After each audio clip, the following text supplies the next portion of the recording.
Bismillah ar-Rahman ar-Rahim. Assalamu alaikum. We are going to do the ninth session, episode of the summary of the Quran.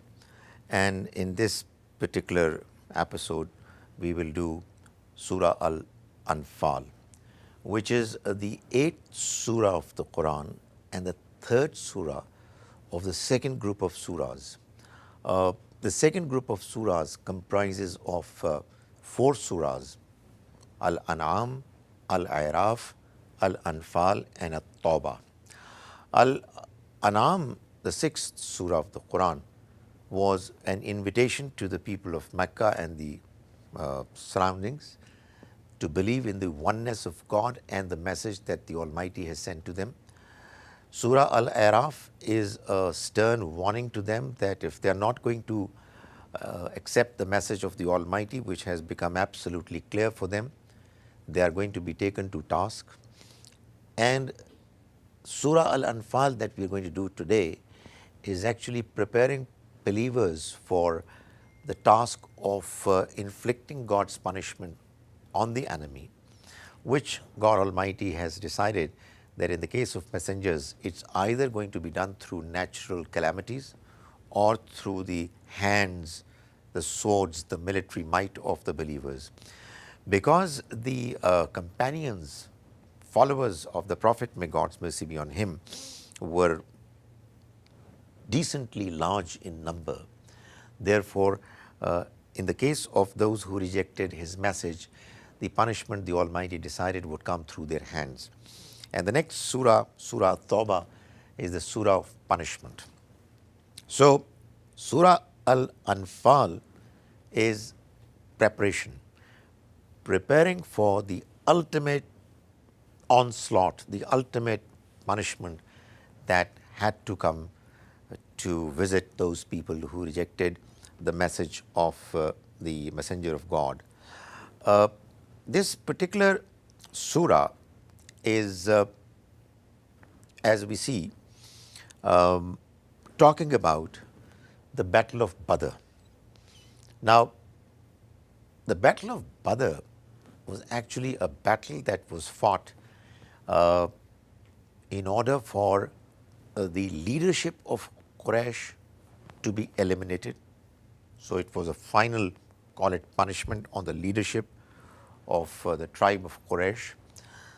But it was also paving the way for the rest of the people of Quraysh in particular and the Arabian Peninsula in general to think about God's message with an open mind, because those cruel leaders were not allowing the common man to think about the message that the Almighty had sent through his messenger with an open mind, independently. So once their pressure was over, this opportunity was provided to them. We have seen it earlier that there are some surahs of the Quran which are talking particularly about one battle or another that was fought during the time of the Prophet, may God's mercy be on him. So Surah Al Imran we saw was the surah of Battle of Uhud. Surah Al-Anfal is the surah of Battle of Badr. In Tawbah we'll see that it's a surah of Battle of Hunain as well as Battle of Tabuk, and Surah Ahzab is the surah of Battle of Israr.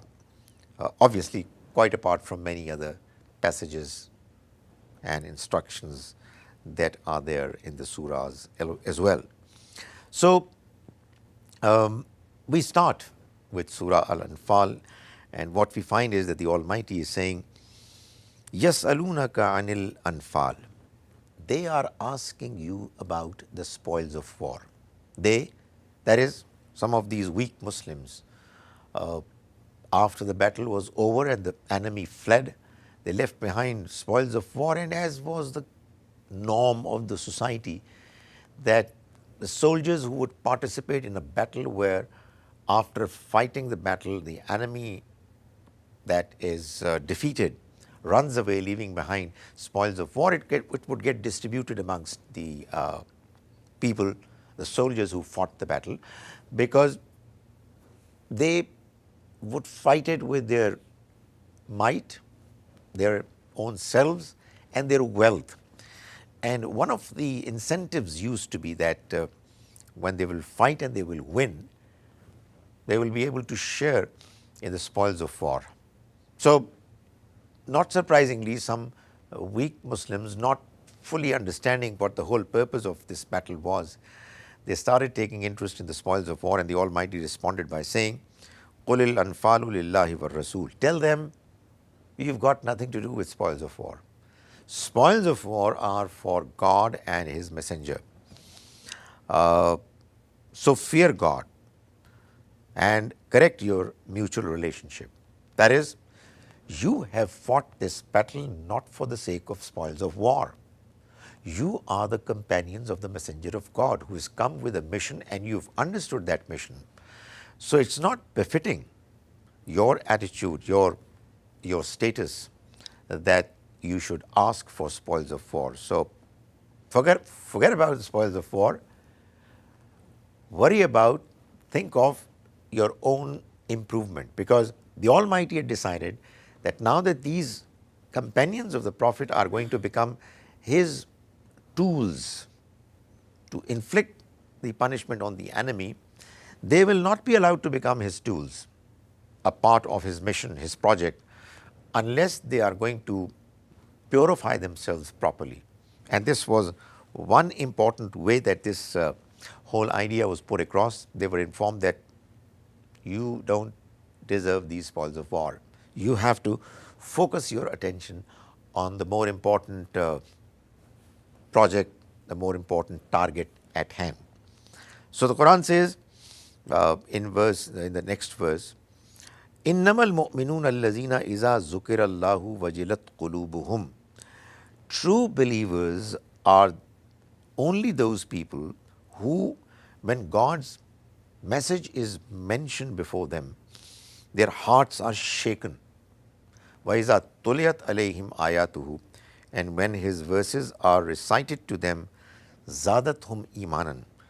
Their faith, belief increases. وَعَلَىٰ رَبِّهِمْ يَتَوَكَّلُونَ. And upon their Lord they rely. They are the ones who say their prayers regularly, and from what we have given them in the form of provisions, they spend. They are indeed the true believers, and they will have high rank with their Lord, and forgiveness and excellent provisions. So, a message has been clearly delivered to the companions that, look here, your job is very different. You have been selected for a very noble, important cause. Seeking spoils of war is too petty a goal for you to go for. Then we move on to verses 5 to 8, where the Almighty is mentioning the incidents that took place before, during, and after the Battle of Badr. كَمَا أَخْرَجَكَ رَبُّكَ مِنْ بَيْتِكَ بِالْحَقِّ. The kind of situation that you confronted while this discussion on dispute on the spoils of war was taking place, a situation similar to it happened when your Lord brought you, O Prophet, from your home, out of your home, for the Battle of Badr. That is, like there was some weakness shown by some companions, weak Muslims, in the case of spoils of war, a similar weakness was witnessed, experienced, when you came out of your house, home, in order to get involved in the Battle of Badr. For you came out for achieving a purpose, while a group amongst believers was reluctant. They didn't want to fight. They were arguing with you, O Prophet, even after the truth had become clear to them. They knew that this message was from God. They knew that the enemies are to be eliminated. They have to be inflicted with punishment through your hands. And yet, they were arguing, even after the truth had become clear for them, as if they were being dragged looking towards death while they were looking on. So they were so scared, fearful, that they didn't want to get involved in the battle. It's the time when God promised you one of the two groups, that it will be yours. So there were two groups coming towards Medina, one from Mecca, which comprised of the leaders of Quraysh and their followers, fully equipped for the battle that they wanted to take place, so that in their own minds they had the plan that they would eliminate the people of Medina once and for all. And there was another caravan coming from the other side, and that was a trade caravan which the people of Quraysh, Mecca, had actually made an excuse that the Muslims of Medina were planning to attack that caravan, and therefore we are coming to their rescue, and they wanted this excuse to be made use of for them to be able to fight against the Muslims. And as their plan had been devised in their minds, they wanted to, as a consequence, fight against Muslims once and for all, just obliterate them. God wanted to establish the truth, on the other hand, by his decisions and eliminate the disbelievers. So that's what was going on. Verses 17 to 18 emphasize that what happened in the battle of Badr was all God's will. God made use of, employed the services of the companions to get rid of the enemies, particularly the leadership of Quraysh. And the Almighty says, "Falam taqtuluhum." Believers, you did not kill them. "Walakinna Allah qatalahum." Instead, it was God who killed them. Thereby clarifying that humans cannot kill other fellow humans unless somebody has killed somebody else or somebody is bent upon creating mischief on earth. But this battle was fought for the sake of the Almighty. It was God who was fighting this battle through his angels who were helping and aiding the companions. So, O companions of my Prophet, you did not kill them. It was God who killed them. And Wama Ramaita is Ramaita. O Prophet, you did not throw at the enemy dust when you threw it. Instead, it was God who threw that dust and turned it into a storm. And therefore, God is going to make sure that his plan to inflict punishment on the enemies is fully implemented. So what happened is before you, and God will frustrate all plans of the disbelievers. So in one sense, it was the final punishment for the leadership of Quraysh. And by the way, there were 70 people who got killed. All of them were people who were the high-ranking senior leaders of Quraysh. Most of them belong to that category, which is very rare that happens in wars. In most of the wars, it's the ordinary soldier who gets killed. But in this case, it was the leadership of Quraysh that was eliminated. Then the Almighty mentions in verse 19, "And O people of Quraysh, whoever were left, the Almighty is addressing them. If you desire a decision from us, then a decision has already come." So it seems that before the battle of Badr was fought, people of Quraysh who thought they believed in God, they also thought that they pray to him, they talk to him. So they asked God to make sure that this encounter turns out to be decisive. It would decide as to who is on the right path and who is on the wrong track. So God responded to them after the battle, and he said, "If you desired a decision from us, the decision has already come. If you stop yourselves from your earlier attitude, it will be good for you." And if you will repeat what you did before, we shall repeat too. And no matter how big your group, it won't help you, and God is with the believers. So God responded to them, making it absolutely clear that they have no other way out to save themselves from God's punishment except to believe in His message, or else, like their leaders have been subjected to punishment and killed, they too are going to meet with the same fate. Verses 22 and 23 tell us what went wrong. Why is it that these people of Quraysh, the disbelievers, were on the receiving end of the battle? Why is it that they were defeated and God's punishment was inflicted upon them? The Almighty says, indeed, the worst beasts in the eyes of God are those deaf and dumb people who don't use their intellect. Inna sharrad dawab indallahi summul bukmul lazina la yaqilun. So it's because these people didn't use their intellect properly. They didn't want to know what the truth was, and therefore they indulged in activities, in behavior, attitude that was absolutely wrong and unacceptable to the Almighty. And he goes on to say, وَلَوْ عَلِمَ اللَّهُ فِيهِمْ خَيْرًا. Had God known something good in them, had He noticed something positive in them, لَأَسْمَعَهُمْ, they would have most certainly listened to God's message. So this is what the Quran keeps mentioning over and over again, that only those people get the opportunity of listening to God's message with an open mind, sympathetically, who deserve to listen to it positively with an open mind.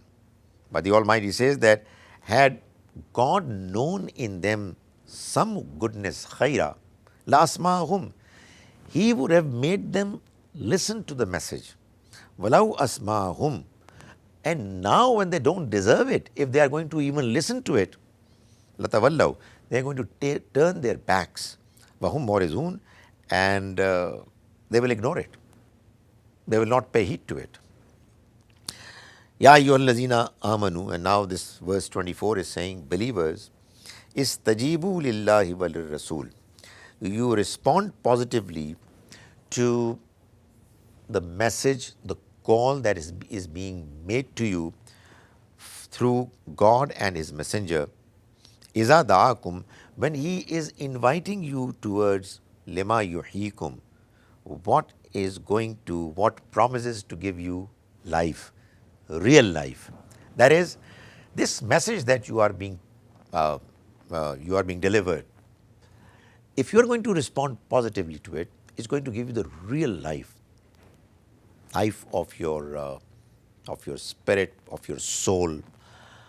That's what real life is. This physical life, material life, is like the life of animals. There is a real, genuine human that is hidden somewhere inside this body, which needs to be alive, which needs to be strong.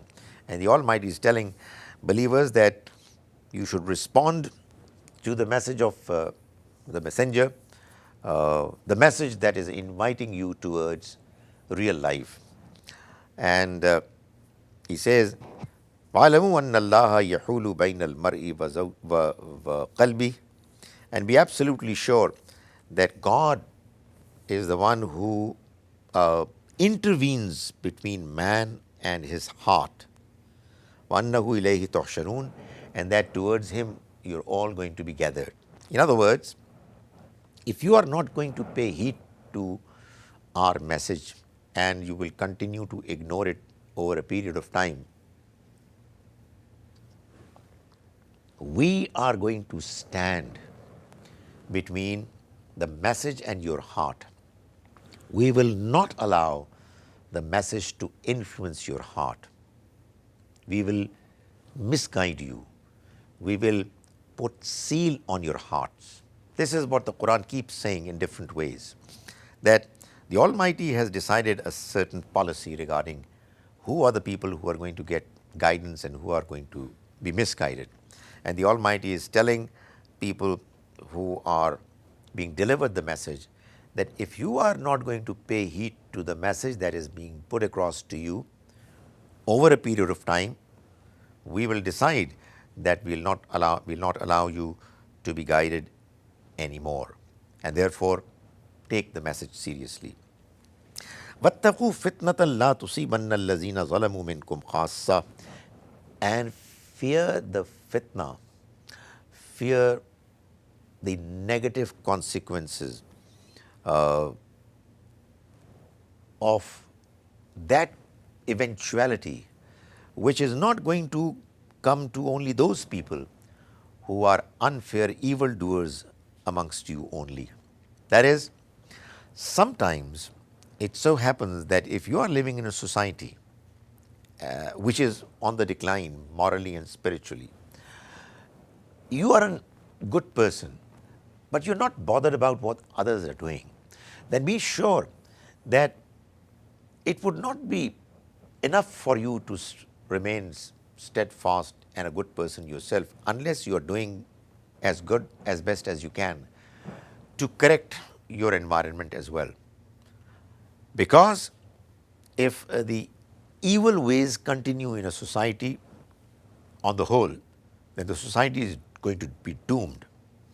It will perish, it will be inflicted with the Almighty's punishment, and not just the evil people are going to be subjected to punishment, the good ones are also going to suffer from the calamity that would befall the population. So believers, be careful about it, and be sure that sometimes it so happens that God's punishment comes to a population and it punishes and inflicts his punishment, his displeasure on the entire population. وَاعْلَمُوا أَنَّ اللَّهَ شَدِيدُ الْعِقَابِ, and be absolutely sure that God is severe in penalty.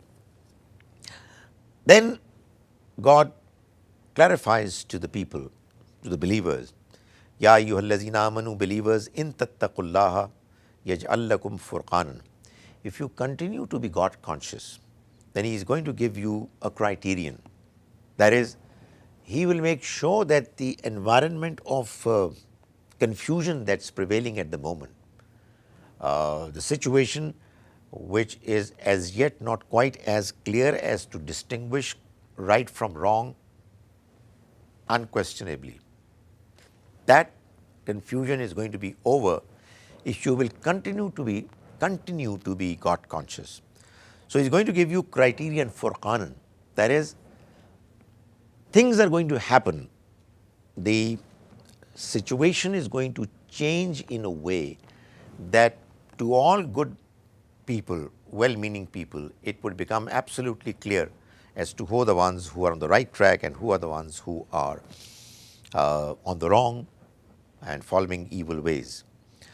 وَيُكَفِّرْ عَنْكُمْ سَيِّئَاتِكُمْ, and He is going to do away with, remove your misdeeds, and وَيَغْفِرْ لَكُمْ, and He's going to forgive you. And God most certainly is forgiving. وَاللَّهُ ذُو الْفَضْلِ الْعَظِيمِ, and God's forgiveness, His fazl, His bounty is great. The Almighty mentions in verses 32 to 34 that the people of Quraysh, their leaders in particular, before the battle of Badr, they actually prayed to the Almighty, asking Him to send a punishment on them if this message which is being presented by the messenger and his companions is indeed a true message from him. So the Quran says, وَإِذْ قَالُوا اللَّهُمَّ, and recall the time when they said, that is, the people of Quraysh said, the disbelievers said, Allahumma, O God, in kana huwa haza huwa al-haq, if this message is true and is from you, min indik, from your side, فَأَمْطِرْ عَلَيْنَا حِجَارَةً مِّنَ السَّمَاءِ, then you send to us a rain of stones from the sky, from the heavens. avitina bi azabin alim, or bring us some other severe punishment. So the Almighty responded to this demand of the enemy of the polities of Quraysh by saying, but God will not punish them while you, O Prophet, are amongst them. So long as you were in Mecca, this punishment didn't come to them. And, O Prophet, God will not punish them while they seek forgiveness. So the other possibility that this punishment would not come to them is that if they start seeking forgiveness and correct and mend their ways, which was an invitation to the people of Quraysh to actually correct themselves. And therefore, this invitation is further extended in verses 38 and 39. The Almighty says, قُلْ لِلَّذِينَ كَفَرُوا, tell those people who have disbelieved, إِن يَنْتَهُوا, if they stop, يُغْفَرْ لَهُمْ مَا قَدْ سَلَفْ, whatever they have done before, it's going to be forgiven. That is, if they stop doing it and they start accepting the message of the Almighty, all that they did in the past is going to be forgiven. وَإِن يَعُودُوا, however, if they are going to repeat, if they're going to continue to disbelieve and show enmity towards God's message and His messenger, then فَقَدْ مَضَتْ سُنَّةُ الْأَوَّلِينَ, they should know that God's policy regarding the earlier nations has already been implemented, and you know about it. We have informed you through the Quran the fate of those people who rejected God's messengers, and they were ultimately annihilated. And in verse 42, the Almighty is saying that this whole incident, this whole battle of Badr, the way it was fought, if you look at it carefully, you would know that this was all planned by God. He says, recall when you were on the near side of the valley and they were on the farther side, the army of the Quraysh enemies, and the trade caravan was lower in position than you. If you would have made an appointment to meet, you would have missed it. See, it's a big desert, and it's without any means of communication. It would almost be impossible for two armies to come together and meet and fight. But the Almighty made sure that it happens.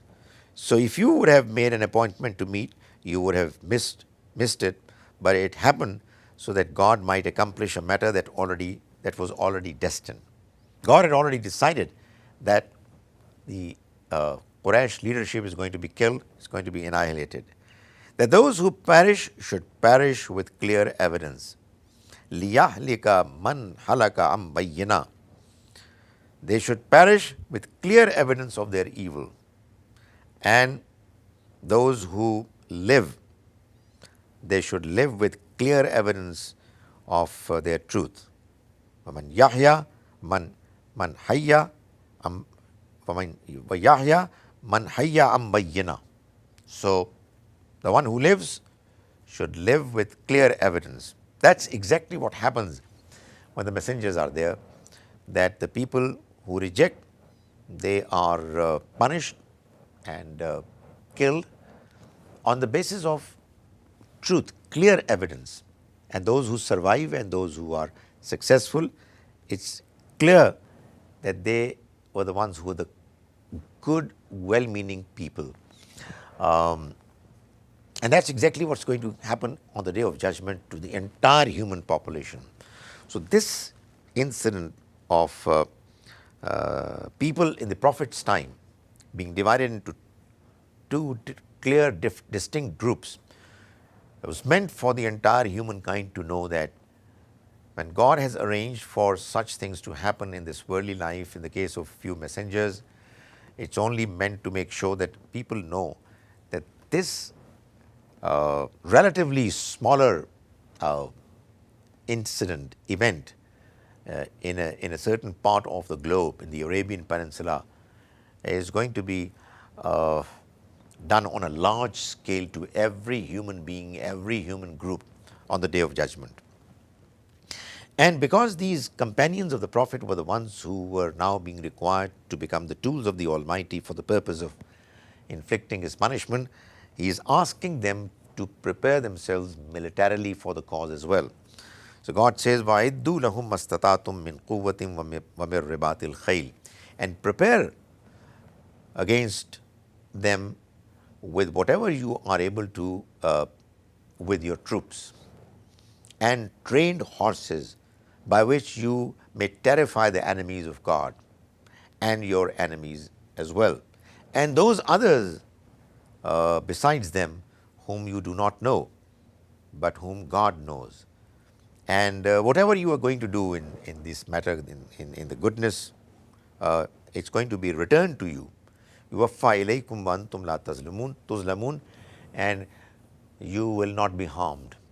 Nothing unjust is going to happen to you. So what it means is that the believers should prepare themselves fully and properly for the battle, because this battle that they're going to fight is going to be fought for the sake of the Almighty.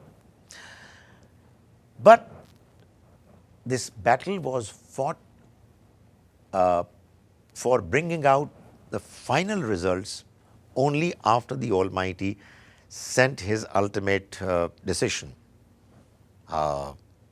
The exact date was also mentioned. It was after the conquest of Mecca in the 9th century, 9th Hijrah, 9th year of migration. Before that, God wanted people to get the opportunity of reconsidering their opinion, revisiting their stance, their attitude. So, in verses 61 to 63, he says, وَإِن جَنَحُوا لِلسَّلْمِ فَاجْنَحْ لَهَا وَتَوَكَّلْ عَلَى اللَّهِ. If they incline to peace, then you too incline to it. That is, we are not interested in battle unless it becomes absolutely unavoidable.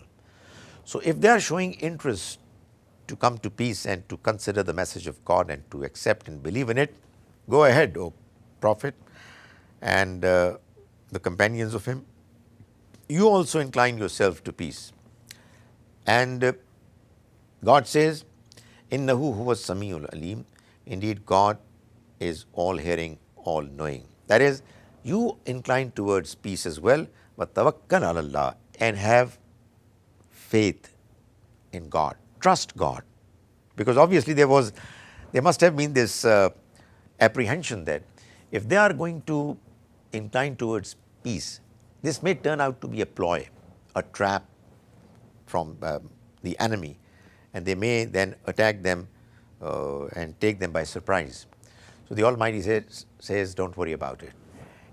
Take the chance and go for peace. That's what the message is, generally speaking, for Muslims. Go as far as you can in ensuring that peace is maintained. Unless it becomes absolutely unavoidable, battles and wars must not be fought. مَن يُرِيدُ أَن يَخْدَعُوكَ, and if they would intend to deceive you, فَإِنَّ حَسْبَكَ اللَّهُ, then be sure that God is going to be enough for you. He's going to take care of you. You should have good intentions and you should try as best as you can to bring them to peace. If they incline towards peace as well, go ahead and don't worry about the negative possibilities. فَإِنَّ حَسْبَكَ اللَّهُ, because God is enough for you, O believers. هُوَ الَّذِي أَيَّدَكَ بِنَصْرِهِ وَبِالْمُؤْمِنِينَ. O Prophet, He is the one, God is the one who helped you with His support, and He helped you through believers, your companions. وَأَلَّفَ بَيْنَ قُلُوبِهِمْ, and He created sympathy, concern amongst your companions, believers, with each other. لَوْ أَنْفَقْتَ فِي الْأَرْضِ مَا فِي الْأَرْضِ جَمِيعًا. Had you spent whatever was there, whatever is there upon the earth and the surface of the earth, all wealth, to enable them to come together and have sympathy for each other, you couldn't have done it. لَوْ أَنْفَقْتَ مَا فِي الْأَرْضِ جَمِيعًا مَا أَلَّفْتَ بَيْنَ قُلُوبِهِمْ وَلَكِنَّ اللَّهَ أَلَّفَ بَيْنَ قُلُوبِهِمْ. But God did it. He caused their hearts to come together, to be reconciled, to be sympathetic towards each other. إِنَّهُ عَزِيزٌ Hakim. Indeed, He is mighty and wise. He had to accomplish His purpose, His task, and He knows His ways of doing it. And one of the things he did was that he made sure that the companions of the Prophet are caring, loving to each other. Then we move on to the verse or verses which are talking about the obligation of believers to fight against the enemy, given that they have attained a certain military strength. So the Almighty is saying, Ya ayyuhallazina aman, Ya ayyuhan nabi, O Prophet, harridil mu'minina al qital. You motivate believers to fight against the enemy. If there are among you 20 who are steadfast, they will overcome 200. And if there are 100, they will overcome 1,000. Why?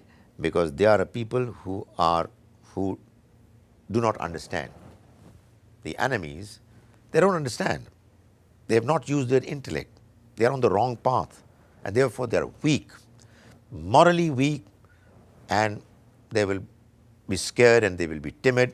And our believers, the army of the believers, is going to be able to overcome them and inflict defeat upon them.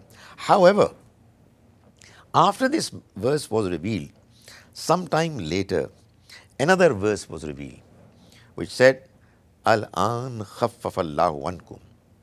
Now, God has lightened your burden. وَعَلِمَ أَنَّ فِيكُمْ ضَعْفًا. And He knows that among you is weakness.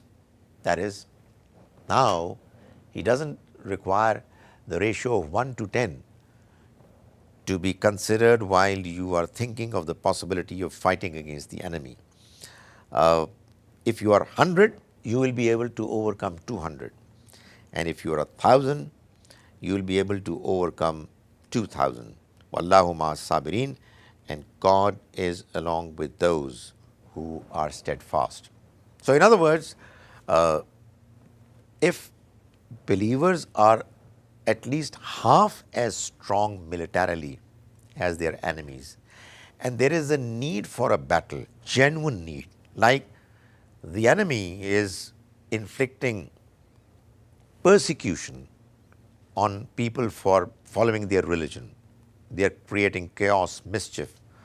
After having exhausted all diplomatic ways of bringing these people who are doing it to senses, if that's not bringing in the results, then the Almighty says that it's the obligation of believers, if they are united and they have a ruler, that they fight against the enemy. But this would only happen if their military might is at least half as strong as the enemies, or else it would not be a religious obligation.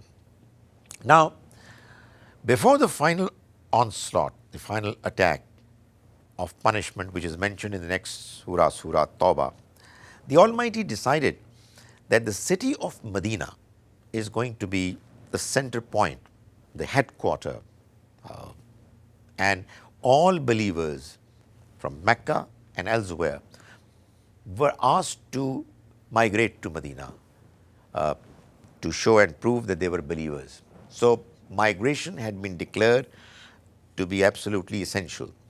So the Almighty says that Innal lazina amanu wa hajaru wa jahadu bi amwalihim wa anfusihim fi sabilillah. Indeed, those who believe and have migrated and have fought with their wealth and their lives in the cause of God. Wallazina awaw wa nasaru, as well as those who gave shelter and aided them. Ulaika ba'duhum awliya'u ba'd. They are friends, brothers, allies of one another. But those who believe and have not migrated for you, there is no relationship of help and support with them. That is, migration has become necessary. It's now Medina, which is the headquarter, which is the capital for all Muslims at that time, and they all need to come there. Unless obviously somebody has a genuine excuse, like people are old, and for women and children it was not possible. But there were others who were otherwise physically fit and had the resources to migrate. It became necessary and essential for them to migrate. So the Almighty says that if there are people who do not migrate, then there is no relationship of help and support with them until they migrate. However, if they seek your help in religion, these Muslims who are not as yet in Medina, they have not migrated as yet, and they ask your help, assistance, then you must help them, except against people with you who with them you have a covenant. There is a misak, there is a peace agreement. Then even if Muslims of that tribe are asking you for help, you cannot fight them, because the Almighty takes treaties, promises, covenants so seriously that we can't go against our promises. And be sure that God is watching everything that you are doing. So this surah prepared for the ultimate punishment that was to be inflicted on the enemy, on those who disbelieved and rejected the message of God. And in the next surah, inshallah, we'll see how the Almighty mentions the actual punishment that was sent by the Almighty to the kuffar, the disbelievers. May God enable us to understand His book, His message properly, and may He enable us to follow it as best as we can.